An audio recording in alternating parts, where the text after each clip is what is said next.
what you guys got? We just wanted to see if you had any updates on Ernest Green, Raylan Wilson, Ransom Robinson. Ernest was able to go yesterday some of the time. He's dealing with a little bit of an ankle sprain, but he worked out and ran Monday, and he practiced probably about 50% of the reps yesterday, so we think he's going to be okay. Raylan's still dealing with a hyperextended knee. Branson had a significant injury yesterday. He had a non-contact ruptured patella tendon, so he will be out for the season. Tough break for him. He was, coming back from a toe injury on the other leg, and he actually was not even in the contact drill. He cut and planted and ruptured the patella tendon. So unfortunately, he'll get a full recovery, but he'll be out for the season, which puts us in a tough situation at back. Kendall's actually taking some more reps. He's been able to do some things, but he's not 100%. And Andrew is getting a ton of reps. Rod Robinson is getting a ton of reps. Cash is getting a lot of work. So it'll be done by committee like it always has been here. I hate it for Branson because he had really worked hard. At the end of the spring when he had the turf toe, he was battling back all off season. He's had a great summer and looked really good in the days leading up to this injury. Yeah, Coach, I think you talked a little bit about it last time we got you, but what does that transition look and feel like from I'm preparing my football team for the season and I'm preparing my football team for an opponent? It's very different in terms of what we do at practice. We do a lot more against each other while we're preparing for the season. It's a lot more about mental toughness, going in the heat, pushing through, developing the entire roster. When you start talking about game planning for a game, it's exactly that. You start game planning for a game. Now, we're not to that point yet. We're not working on our opponent. We take this week and work on several of our future opponents so that we have footage and material, and I would say 25% of the practice is focused on an opponent and 75% of the practice is focused on us, because at the end of the day we're trying to get us better. But by Friday our focus will have turned to our opponent.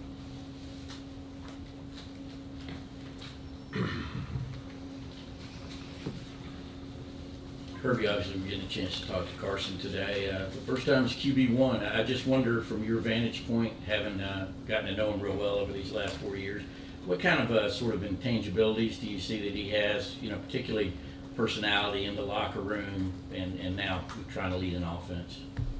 Yeah, I'm never in the locker room with him, so he may have a different personality than I'm used to. He's very bright, very intelligent.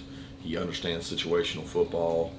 He's a product of being here 3 seasons, I guess it is. I mean, he's been around, so he understands the demands that we put on the quarterback, but he also understands the demands that I put on situational football. So there's not a day we go out there that we're not working on some specific situation at the end of the year.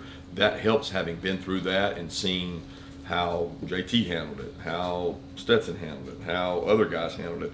So he's wise and he's intelligent, and he's got a personality that I think the team draws to, because he's relatively quiet and doesn't show a lot of emotion.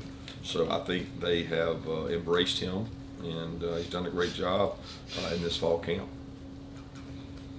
Kirby, we talked to Malachi last night. He just talked a little bit about Javon moving back there to safety and sort of what it's like to have that veteran back there. Even going back to the spring, how do you feel like Javon has handled that move and everything that comes with it? I think more's been made of it than it is. He played that in high school. It's what we recruited him as. The first tape I remember watching, he was playing the deep part of the field, I call it. So the spatial awareness is important back there. The angles are critical. Decision making is different than at nickel. But when he came here, he had not played nickel. So the questions were more about nickel star than they were about safety. He's gotten more reps. I think it was more about learning our terminology. He's picked that up. Coach Muschamp's done a tremendous job giving him confidence, allowing him to grow, make plays, and he continues to get better. I mean, in a lot of ways he reminds me of Chris in terms of stature. He plays bigger than he probably is. He's very intelligent, and he makes a lot of plays on the ball. Kirby, you've dealt with crowded quarterback rooms and potential transfers, I guess like everyone else, as far back as everyone else. And you've talked about how that position is different and that only one can be on the field. And McElroy puts out this stat that top 50 quarterback recruits from 17, Carson's the only one still around. How have you managed Carson, and how have you seen Carson grow where he's still here even though he hasn't started a game going into his 4th year?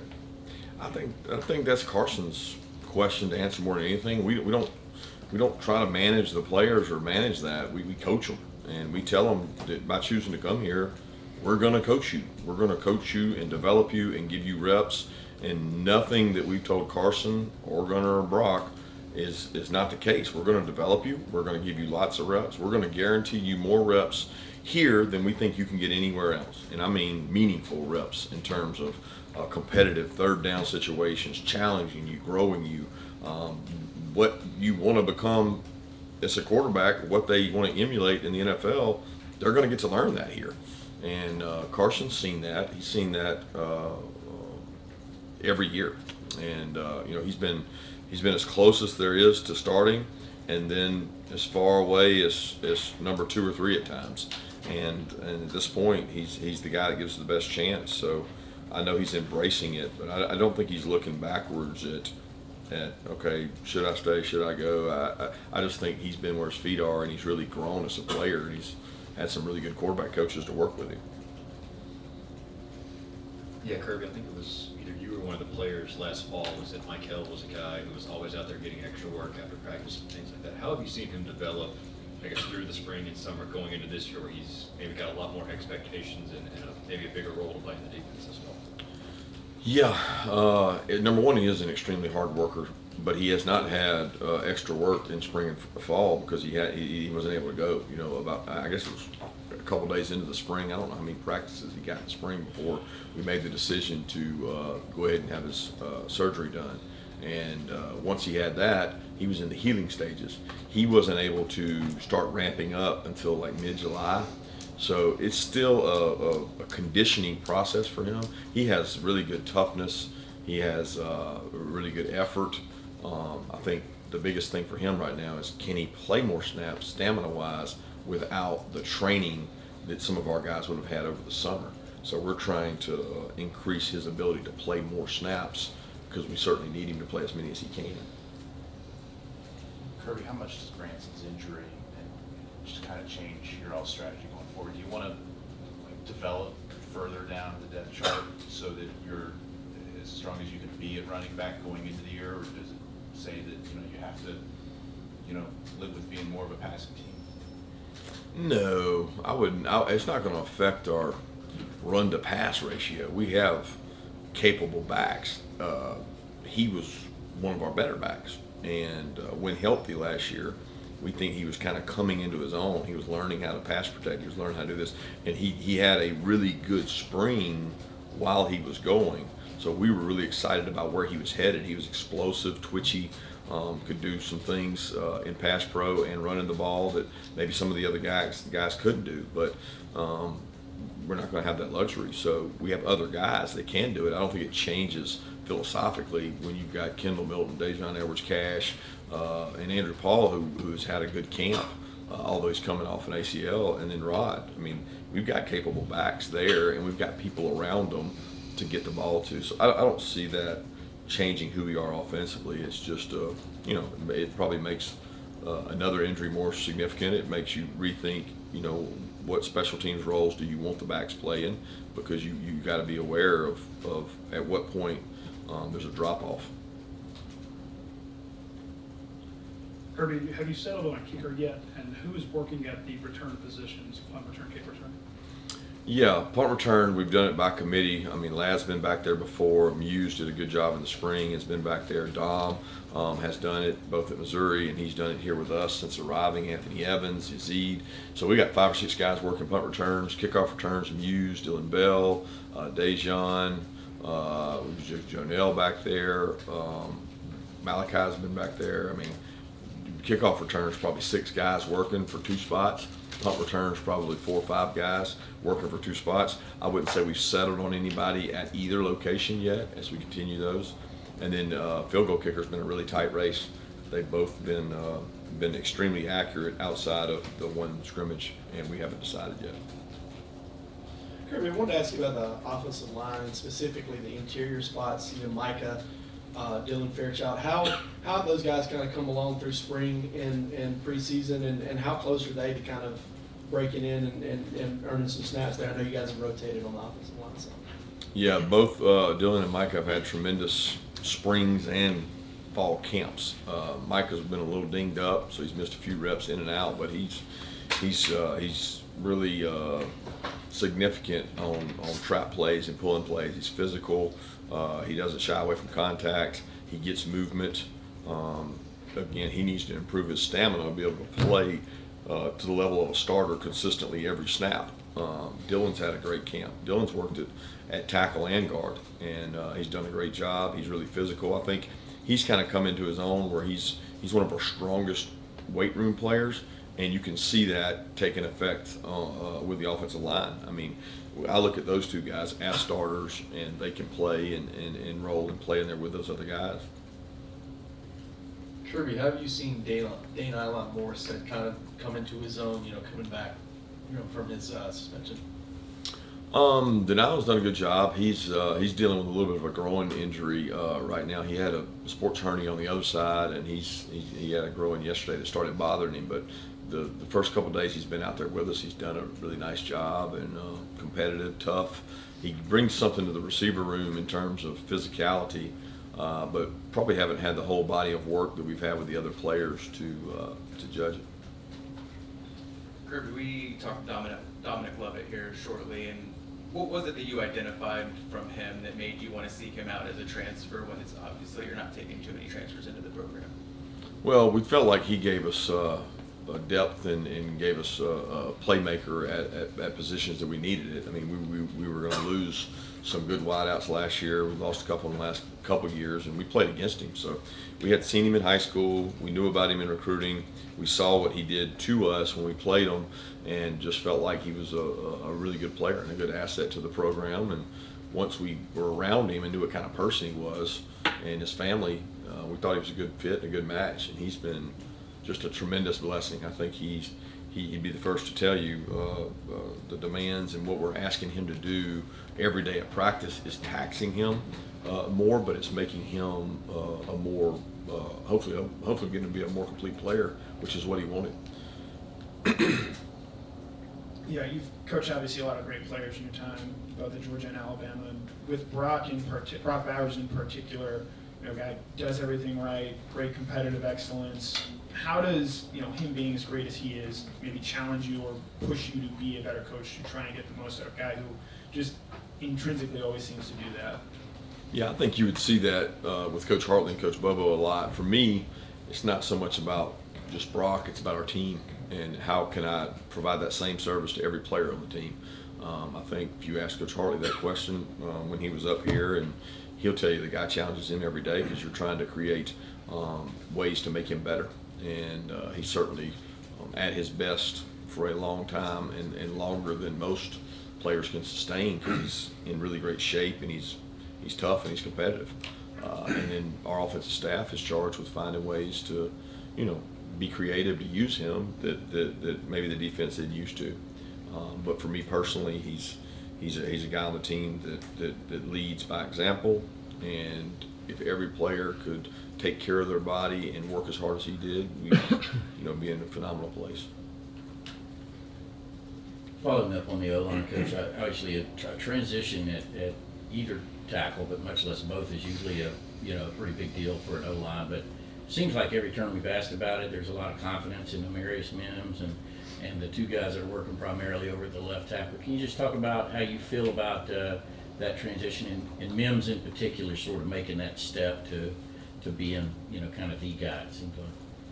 Yeah, Mims was a starter last year, in my opinion. He repped as a starter. All camp he played as a one. He's flip-flopped and played both sides. He played in really big football games as a starter, so having him back is like having a returning starter back. Ernest was unable to go at this time last year. Otherwise, he probably would have been in that conversation. He would have gotten some playing time, but he had a pretty significant injury this time last year, and he's done a great job coming back from that. We're probably not in the same location in terms of depth. Obviously, Blasky and Ernest have been competing for that spot, and Blasky's played really well. He's had more struggles this fall camp than he has any other time in terms of the heat has been so different. But those three guys will provide depth. Xavier Truss has repped out there and played. And then Monroe gets out there and gets reps. So we're like everybody else in the country. You're constantly in need of tackles.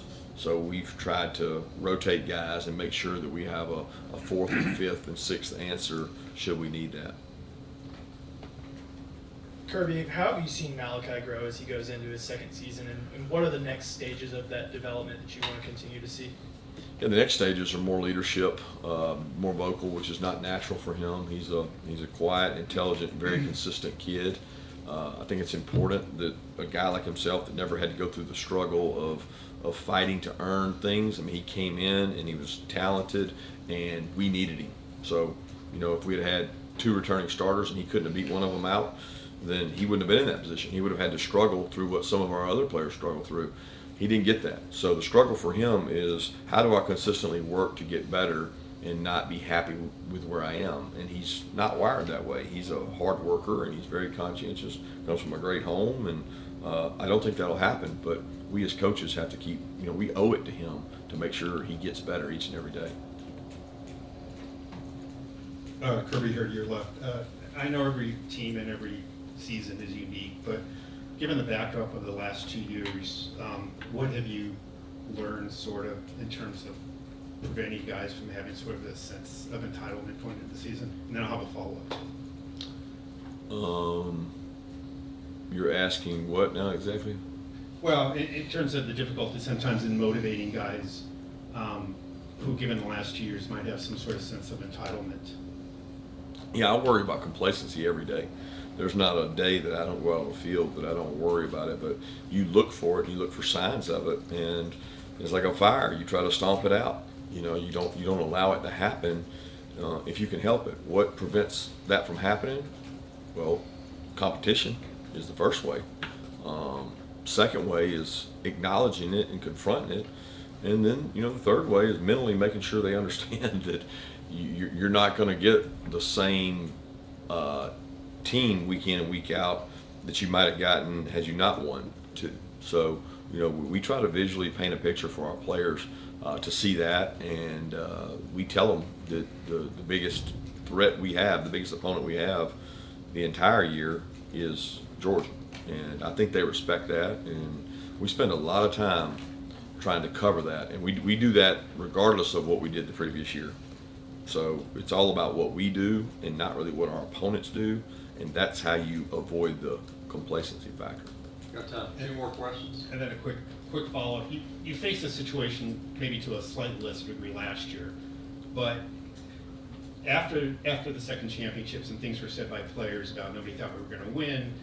One player said we were going to go 7-5. You said whatever you said, at the victory parade. It seemed apparent that somewhere along the way, you either sort of lied or skewed the truth in terms of what was being said or written out there. I'm just wondering, could you sort of acknowledge that now, and to what degree, and how often do you actually do that? I never thought, if I ever thought we were going to go 7-5, they need to check me into a psychiatric ward, because I never thought that. I never said that. I never expressed that. That's never been a thing. I saw something where a player said that on the field or something, but these players read more stuff on Twitter and social media than I do. So what I paint to them is maybe a level of disrespect before maybe 1 game or 2 games, but not a season or not a thought of that. I don't think that works when you're Georgia. I just don't think that works. I think what works is, what are we doing this week against this opponent to be better than them? And a lot of times we may be line up and be favored or be better than them. So then what are we doing to ourselves to make sure that we're trying to beat everybody in the country and not somebody? I'm a lot more passionate and adamant about what we're doing over what we're selling as what the outside world might say, or this narrative that is like, you need this narrative of the world against us. I think we may have had that once or twice last year, but that's not something that we're painting the whole time, and we're certainly not trying to paint that this year. We're focused on better, never rest. We're focused on being the best we can. I'm sorry, correct me if I'm wrong, but did you have some comments at the victory parade, something, I don't know the exact wording, something to the effect of nobody believed in us or whatever it was? A lot of people doubted us throughout the season. And, you know, you go back and watch some of the games before we played a team that was ranked higher than us. So that may have been a case for one game, but not necessarily the whole season. Last question. Yeah, Coach, you talked about asking the question about sticking around for Carson, but it's not necessarily just Carson. 18 of that 20, that COVID class, that COVID babies have stuck around. What's been the key to this program in the retention rates? And we asked this question to Coach Hartley. He attributed it to practice. What specifically are y'all doing in practice that makes guys want to stick around this place? I don't know. If you did it based on practice, they'd probably want to leave because they have tough physical practices. I do think that the first question is, what do you bring into your program? So if you're bringing kids in that like hard, that want to develop, and they truly all say that in recruiting, but if you actually get the ones that want to develop and want to grow and get better, they embrace hard. They embrace the challenge of being physical at practice and doing that. But as far as our retention, it's investment. It's the same thing you do in anything else. If you invest in your organization, your people, your employees, your players in this case, guess what? They're usually going to want to stay because they have a sense of wanting to do well and servicing each other. I promise you, we spend a lot of time on how can we improve our freshmen, how can we improve our sophomores, and we get return on that investment towards the junior and senior year. And I'm not talking about improving them with a drill. I'm talking about improving them mentally and physically so that they can go out there and succeed in tough environments. So we've been able to keep a lot of those guys because we spend a lot of time with them. Thanks, Coach.